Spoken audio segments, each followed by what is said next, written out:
मैं राज पांडे, आप देख रहे हैं आरसीएन टुडे। आप सभी का आरसीएन न्यूज़ टुडे चैनल पर हार्दिक स्वागत है। अभी की लेटेस्ट अपडेट के बारे में बात करेंगे। इस चैनल के माध्यम से जितनी भी जानकारी आपको दी जाएगी वह पूर्णतः सही और सटीक होगी। इसका आप निरीक्षण परीक्षण खुद कर सकते हैं, मुझे कुछ ज़्यादा बताने की आवश्यकता नहीं है। सबसे पहले मैं बात करूँगा यूपीपीसीएल की भर्ती को लेकर। जैसा कि आपको मालूम होगा कि यूपीपीसीएल भर्ती के इंतजार में लाखों अभ्यर्थी बैठे हुए हैं, आप भी बैठे हुए हैं, आप वीडियो देख रहे हैं। यूपी पावर कॉरपोरेशन लिमिटेड ने एक नोटिफिकेशन जारी किया है जिसमें इस बात का जिक्र है कि समूह खा एवं गा के रिक्त पदों पर भर्ती आयोग से की जाएगी। भर्ती की प्रक्रिया तेजी के साथ पूरी की जाएगी, ऐसा यूपीपीसीएल का कहना है। और जो रिक्तियों का अधियाचन है, जो पदों का ब्यौरा है, वह यूपीएससी को भेज दिया जाएगा। तो यानी कि जो यूपीपीसीएल की भर्ती है वह यूपीएससी के माध्यम से होगी और पेट के तहत होगी। यानी कि अगर आपको यूपीपीसीएल में नौकरी करनी है, आपको जॉब पाना है, चाहे टी2 की भर्ती हो, चाहे जेई की भर्ती हो, चाहे एई की भर्ती हो, कोई भर्ती हो, आपको एक और परीक्षा से गुजरना पड़ सकता है। ज़्यादातर मामलों में देखा गया एई की भर्ती जो है यूपीपीएससी करवाता है और जेई की भर्ती यूपीएससी करवाता है। तो अगर आपको जेई बनना है तो आपको पेट एग्ज़ाम देना पड़ेगा, पेट एग्ज़ाम क्वालिफाई करना पड़ेगा। अगर आप पेट में अच्छे मार्क लाते हैं, परसेंटाइल लाते हैं और आप मुख्य परीक्षा के लिए शॉर्ट लिस्ट किए जाते हैं तो फिर आप जेई बन सकते हैं। तो सबसे पहले आपको पेट की तैयारी करनी पड़ेगी, उसके बाद जेई की तैयारी करनी पड़ेगी या टी2 की तैयारी करनी पड़ेगी। भर्तियां कब तक आएंगी तो संभावनाएं प्रबल जताई जा रही हैं कि पेट 2024 के अंतर्गत आपको यूपीपीसीएल की भर्ती भी यूपीएससी के माध्यम से देखने को मिलेगी।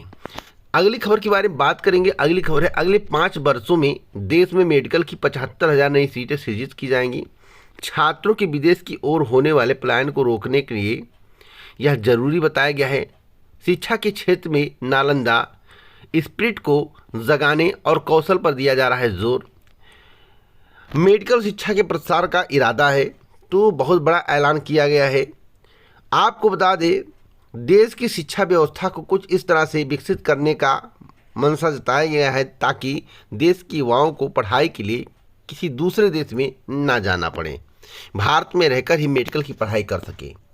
बिहार की बात कर लेते हैं। जब से बिहार के मुख्यमंत्री नीतीश कुमार ने ऐलान किया है तब से हड़कंप मच गया है। बिहार के मुख्यमंत्री नीतीश कुमार ने ऐलान किया है कि बिहार में 2025 तक, यानी कि चुनाव से पहले, 2025 चुनाव के पहले 12 लाख नौकरियां देंगे। बिहार के सीएम ने गांधी मैदान में तिरंगा फहराने के बाद यह बात कही है, जिससे युवाओं में खुशी की लहर है। अब युवा पूछ रहे 12 लाख नौकरी कहां से देंगे, तो जो पिछला डाटा है उसको भी ऐड इसमें करेंगे और टोटल बताएंगे 12 लाख। ऐसा नहीं है कि 25 में 12 लाख नई भर्ती आएंगे, पिछले वाले को जोड़कर और जो कुछ इधर देंगे, दोनों मिलाकर 12 लाख की बात की जा रही। नौकरी नौकरी होता है, इसमें कोई सरकारी नौकरी की बात नहीं कही गई है, इसलिए आप इस भ्रम में मत रहिएगा। जो सच्चाई है मैं आपको बता रहा हूँ। आपको बता दें, मुख्यमंत्री ने कहा कि राज्य सरकार ने 10 लाख लोगों के लिए रोजगार के अवसर पैदा करने का लक्ष्य भी पार कर लिया है।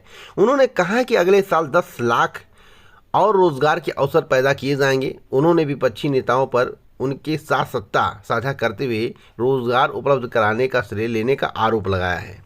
मैं आपको बता दूं, अगर नीतीश कुमार के साथ तेजस्वी यादव ना होते तो आज नौकरी की पहल नहीं होती। यही अटल सच्चाई है, इसको नीतीश कुमार माने या ना माने।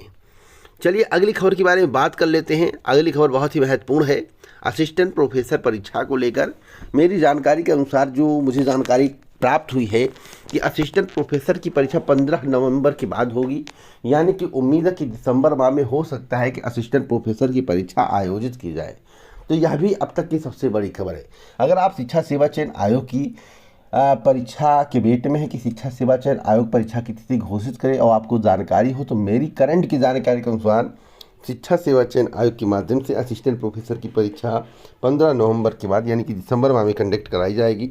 एक बड़ी अपडेट देना चाहता हूँ, उत्तर प्रदेश में यूपीएससी के माध्यम से, यूपीपीएससी के माध्यम से सितंबर के बाद भर्तियों की बौछार होने वाली है, इसलिए आप अपनी तैयारी पर फोकस करते रहिए।